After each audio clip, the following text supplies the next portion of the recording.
بسم اللہ الرحمن الرحیم۔ السلام علیکم بختاور اسلامک ٹی وی کے معزز ناظرین، امید کرتی ہوں کہ اللہ پاک کے فضل و کرم سے آپ سب خیر و عافیت سے ہوں گے۔ ویڈیو شروع کرنے سے پہلے میری چھوٹی سی آپ سے گزارش ہے کہ ایک بار پاک پڑھ کر نبی کریم صلی اللہ علیہ وآلہ وسلم کی خدمت میں پیش کریں۔ میری پیاری بہنوں، آج 15 شعبان کا دن ہے، پیر کا دن ہے۔ یہ بہت بابرکت اور فضیلت والا دن ہے۔ اس میں بہت سے معجزے ہوتی ہیں اور اسی حوالے سے ایک میں بہت وظیفہ لے کے جو کہ بہت زیادہ مجرب ہے۔ اس وظیفے کو کرنے سے آپ کی جو بھی مالی پریشانی ہے، تنگی ہے، مصیبت ہے، جو بھی آپ حاصل کرنا چاہتے ہیں، تو انشاءاللہ اس وظیفے کو کرنے سے آپ کی تمام جو حاجتیں اللہ تعالیٰ اس وظیفے کے صدقے پوری فرمائے گا۔ میری پیاری بہنوں، قرآن پاک اللہ تعالیٰ کا کلام ہے اور سورۃ رحمان کے اندر 4 آیات ایسی راز پوشیدہ ہیں کہ جنہیں جان کر آپ حیران رہ جائیں گے۔ تو میری پیاری بہنوں،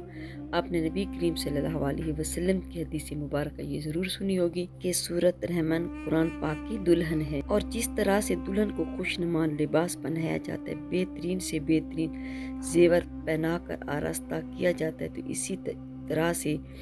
وہ دلہن سب سے الگ نظر آئے، تو اسی طرح رب العزت نے قرآن پاک میں ایک ایسی سورت رکھی ہے جس کا نام سورۃ رحمان ہے کہ اسے خوب سجایا گیا ہے۔ اس میں ایسے الفاظ بیان کیے گئے ہیں جو اس کی خوبصورتی اور سجاوٹ کو 4 چاند لگا دیتے ہیں۔ اس سورۃ مبارکہ کو جب بھی تلاوت کیا جاتا ہے تو اس کا اپنا ایک ڈیزائن میوزک ہے۔ تو میری پیاری بہن، مصر کے قارئین قرآن نے نہایت ہی خوبصورتی سے قرآن پاک کی تجوید یعنی قرآن مجید کی تلاوت کو انہوں نے دلکش اور بہترین انداز میں واضح کیا ہے، تو یقیناً یہ سب رب العزت کے فضل و کرم اور توفیق سے ہی ہے۔ لیکن اگر یہ لوگ نہ ہوتے، مثلا شیخ عبد الباسط اور عبد الصمد اور شیخ محمود خلیل، اور یہی وہ لوگ ہیں کہ جنہوں نے قرآن کے اندر چھپی ہوئی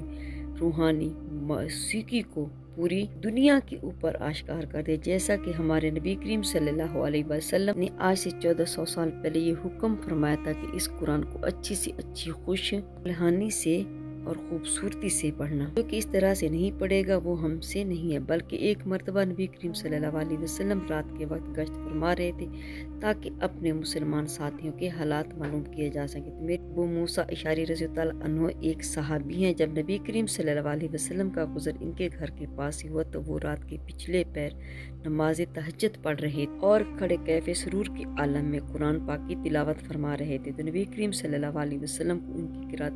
اس قدر پسند آئی کہ کافی دیر تک وہیں کھڑے رہے، لیکن ابو موسیٰ رضی اللہ عنہ کو یہ معلوم نہ تھا کہ کون میری تلاوت سن رہا ہے۔ تو میری پیاری بہنوں، یہاں یہ بات بھی واضح کر دیں کہ نبی کریم صلی اللہ علیہ وسلم کا ارشاد علی شان ہے کہ جس طرح کان لگا کر اللہ قرآن کو سنتے کسی چیز کو نہیں سنتا، قرآن پڑھنے والوں کو اس بات کا ادراک اس لیے نہیں ہے کہ ہمیں یہ منظر دکھائی نہیں دیتا، لیکن کیونکہ نبی کریم صلی اللہ علیہ وسلم نے فرما دیا کہ جب آپ قرآن کی تلاوت کرتے ہیں تو سننے والا کوئی اور ہو یا نہ ہو، اللہ رب العزت کی ذات ضرور سنتی ہے اور پورے دھیان سے غور سے کان لگا کر سنتی ہے۔ لہٰذا حضرت ابو موسیٰ اشعری رضی اللہ عنہ کو یہ معلوم نہ تھا کہ مجھے کون سن رہا ہے، اور وہ اپنے کیف و سرور اور لگن کے عالم میں قرآن کی تلاوت نہایت خوش الحانی کے ساتھ کر رہے تھے۔ اور یہ بھی جان لیجیے کہ اس وقت گھر کے کوئی بہت بڑا یا ایکڑوں پر محیط نہیں تھے، بلکہ عموماً مسلمانوں کے پاس ایک کمرے کا حجرہ ہوا کرتا تھا کہ جس میں وہ اپنی زندگی گزر بسر کیا کرتے تھے۔ لہٰذا نبی کریم صلی اللہ علیہ وسلم وہاں سے گزرے اور آواز آئی تو کافی دیر تک وہیں کھڑے تلاوت قرآن پاک سنتے رہے۔ اس کے بعد آپ صلی اللہ علیہ وسلم تشریف لے گئے اور صبح نماز میں ملاقات ہوئی تو نبی کریم صلی اللہ علیہ وسلم نے تعریف کرتے ہوئے فرمایا، اے ابو موسیٰ، تمہیں داؤد کے مزامیر یعنی سازوں میں سے ایک ساز اللہ رب العزت نے عطا فرما دیا ہے۔ جس طرح حضرت ابو داؤد کی خوش الحانی اور ترنم مشہور ہے کہ جس طرح سے وہ رات کے پچھلے پہر اللہ کی حمد و ثنا کیا کرتے تھے، اور قرآن میں فرمایا کہ ان کے ساتھ قرآن خوانی میں پرندے بھی شامل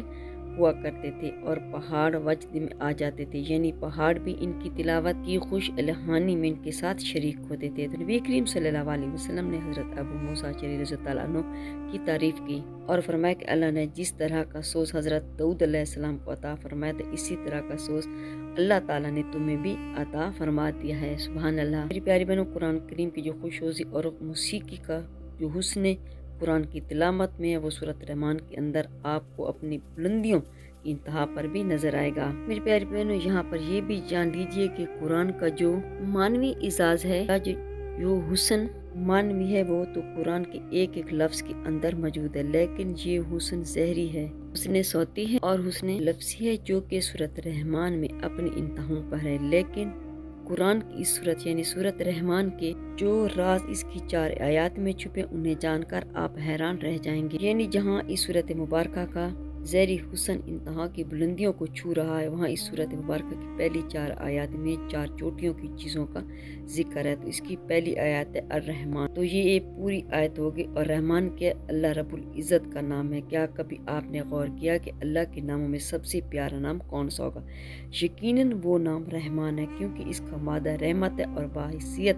انسان ہمیں سب سے بڑھ کر جس چیز کی ضرورت ہے، اللہ رب العزت کی اربوں خربوں نعمتوں کے باوجود ہمیں اللہ تعالیٰ کی جس صفت کی، جس خوبی کی ضرورت ہے زندگی کی ہر میدان میں، ہر شعبے میں ہے، وہ اللہ تعالیٰ کی رحمت والی صفت ہے، جسے رحمت خداوندی بھی کہا جاتا ہے۔ اب نبی کریم صلی اللہ علیہ وسلم کی صحیح عقل جامع حدیث پوری توجہ سے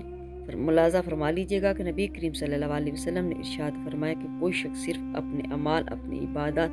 اپنے کمالات کے سبب جنت میں داخل نہیں ہو سکے گا جب تک کہ اس کے ساتھ اللہ تعالیٰ کی رحمت شامل حال نہ ہوگی۔ تو ایک صحابی نے بڑی ہمت اور جرأت کا مظاہرہ کیا اور نبی کریم صلی اللہ علیہ وسلم سے پوچھ لیا کہ کیا حضور آپ بھی، کیونکہ آپ ہی نے فرمایا کہ کوئی شخص محض اپنے اعمال کی بنیاد پر جنت میں داخل نہیں ہو سکتا جب تک کہ اللہ کی رحمت اس کے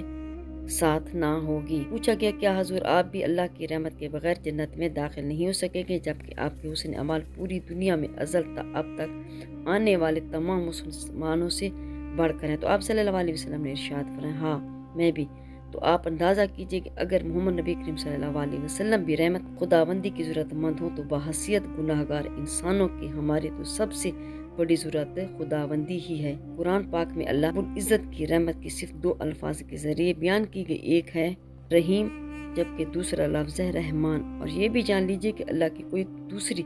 ایسی صفت نہیں کہ جس سے اللہ کے 2 نام بنتے ہوں، لیکن یہ صفت یعنی رحمت والی صفت بہت ایسی صفت ہے کہ جس سے رحمان اور رحیم 2 نام اللہ کے بنتے ہیں۔ تو جان لیجئے کہ رحیم صفت مجبہ ہے، یعنی رحم اللہ کی صفت رحمت جو قائم ہو جائے گی یعنی مستقل اور دائمی ہوگی تو رحیم کہیں گے، جبکہ اللہ رب العزت کے تو رحیم کہیں گے، جبکہ اللہ رب العزت کے اسم رحمان میں رحمت کی ایسی صفت ہے کہ جیسے ایک سمندر کی موجیں ٹھاں ٹھاں مارتی ہوئی چل رہی ہو۔ جان اور طوفان کی کیفیت یعنی رحمت خداوندی کے طوفان جوش کو بیان کرنے کے لیے اللہ کا نام رحمان جو کہ رحمتوں کے سمندر کو زہر کرتا ہے، تو ثابت ہوا کہ لفظ رحمان کا معنی ہے ایسا رحم کرنے والا کہ جس کی رحمت کا سمندری ٹھاٹھیں مارتی موجوں سے بھرا پڑا۔ تو یہ نام یعنی رحمان اللہ تبارک کے ناموں میں سے سب سے پیارا ہے۔ اب دوسری آیت کے بارے میں جانتے جو ہے علم القرآن، جس کے معنی ہے قرآن کا علم سکھائے۔ پہلی آیت رحمان کو بھی ساتھ ملا لیں تو یوں کہیں گے کہ رحمان نے قرآن سکھایا جو کہ رحمت خداوندی کا سب سے بڑا مظہر ہے، یعنی وہ رحمان کی جس کی رحمت کا سمندر ٹھاٹھا مار رہا ہے، تو اس نے جب اپنی رحمت کے سمندر کی ٹھاٹھیں مارتی ہوئی موجیں ہمارے اوپر برسائیں تو ہمیں رحمت کے سب سے بڑے مظہر یعنی قرآن کا علم سکھائے۔ اس کی مثال یوں ہے کہ ہمیں جو بھی علم حاصل ہوا ہے وہ ہمیں اللہ ہی نے دیا ہے۔ اس علم میں ہماری پیدائش سے لے کر موت تک بلکہ موت کے بعد اپنی زندگی کے متعلق بھی تمام علوم شامل ہے، اور یہ تمام علوم ہمیں اللہ رب العزت نے ہی سکھائی، اور یہ اسی کا ظہور ہے جو علم اسما جو کہ حضرت آدم علیہ السلام کو دیا گیا تھا، جیسا کہ اللہ رب العزت نے آیت الکرسی میں ارشاد فرمایا کہ مخلوق میں سے کوئی بھی اللہ کے علم کا احاطہ نہیں کر سکتا سوائے اس کے کہ اس میں جتنا وہ جس کو چاہے دینا تو اللہ تعالیٰ اس کو عطا کرتا ہے، اور وہی کچھ جان سکتا ہے جو اللہ تعالیٰ اس کو عطا کرے گا۔ تو میری پیاری بہنوں، رب العزت نے جتنے علوم انسانوں کو سکھائے ان سب میں چوٹی کا علم جو سکھائے وہ قرآن کا علم ہے۔ تو پتہ چلا کہ اللہ کے ناموں میں چوٹی کا نام رحمان ہے، اور اسی رحمان نے جو علم سکھا ان میں سے سب سے چوٹی کا علم قرآن ہے۔ اور پھر تیسری آیت میں فرمایا خلق الانسان، یعنی چوٹی کی رحمت والے رحمان نے چوٹی کا علم قرآن نازل فرمایا، اور پھر چوٹی کی مخلوق یعنی انسان کو پیدا فرمایا، اور یوں تمام عالم اللہ کی مخلوقات سے بھرے پڑے۔ لیکن یہاں اس سورۃ مبارکہ یعنی سورۃ رحمان میں چوٹی کی چیزوں کا ذکر ہو رہا ہے، تو اللہ نے فرمایا کہ میں نے اپنی چوٹی کی مخلوق یعنی سب سے افضل مخلوق انسان کو پیدا فرمایا، اور اللہ کے تمام تخلیقات کی معراج اور تمام مخلوقات کی چوٹی انسان ہے، اور یہی انسان ہے کہ جس کو فرشتوں نے بھی سجدہ کیا۔ یہی وجہ کہ انسان کو چوٹی کی تخلیق قرار دیا گیا ہے۔ پھر چوتھی آیت میں فرمایا گیا علامہ البیان، یعنی اللہ رب العزت نے انسان کو چوٹی کا علم بیان سکھایا۔ اللہ کی تمام مخلوقات کو بڑی بڑی نعمتیں عطا فرمائی گئی، لیکن اللہ رب العزت جس کی رحمت ٹھاٹھے مارتے سمندر کی طرح، اس نے اپنا سب سے بہترین علم قرآن اتارا اور اپنی سب سے بہترین مخلوق انسان کو پیدا کیا اور اسے سب سے بہترین نعمت یعنی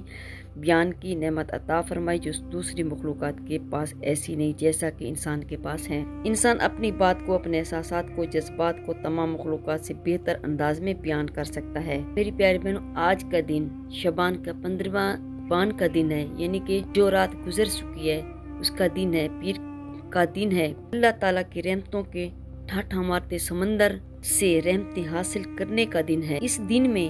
معجزے ہوتے ہیں، جو کچھ بھی اللہ تعالیٰ سے مانگا جائے اللہ تعالیٰ اس دن کے صدقے عطا کرتا ہے۔ میری پیاری بہن، سب سے بڑی رحمت یعنی قرآن کو اس کی عطا کردہ سب سے بڑی نعمت انسان کو علم سکھایا۔ میری پیاری بہن، اگر کوئی بھی آپ کی حاجت ہے، پریشانی ہے، رزق کی کمی ہے، جو بھی آپ کا مسئلہ ہے، تو آپ نے میری پیاری بہنوں آج کے دن کو ضائع نہیں کرنا۔ اگر کسی بیٹی یا بیٹے کا رشتہ نہیں ہو رہا، کہیں اور جگہ شادی کرنے آتے ہیں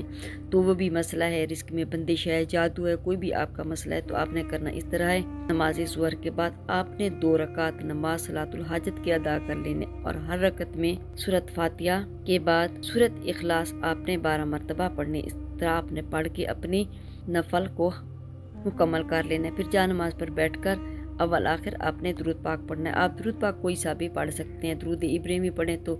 بہت بہتر، کیونکہ اس کی بہت زیادہ فضیلت اور برکت ہے۔ اگر آپ کو درود ابراہیمی پڑھنے میں تھوڑا سا کوئی مسئلہ ہے یا آپ کو درود ابراہیمی نہیں آتا تو آپ کوئی سا بھی درود پاک پڑھ سکتے ہیں، لیکن آپ نے اول آخر درود پاک پڑھنا لازمی ہے۔ اس کے بعد آپ نے سورۃ رحمان کو 3 مرتبہ پڑھنا ہے، دل سے، یقین کے ساتھ، خوبصورتی کے ساتھ، توجہ کے ساتھ، محبت کے ساتھ۔ پھر اپنے مقصد کے لیے دعا کریں، اپنے پیاروں کے لیے دعا کریں، اپنے گھر والوں کے لیے، ماں باپ کے لیے دعا کریں، جو ہمارے پیارے گزر گئے ہیں، ماں بہن بھائی، تو ان کی مغفرت کے لیے دعا کریں، اپنے پیاروں کے لیے، پھر اپنے مقصد کے لیے اللہ تعالیٰ سے رو کر گڑ گڑا کر دعا مانگیں،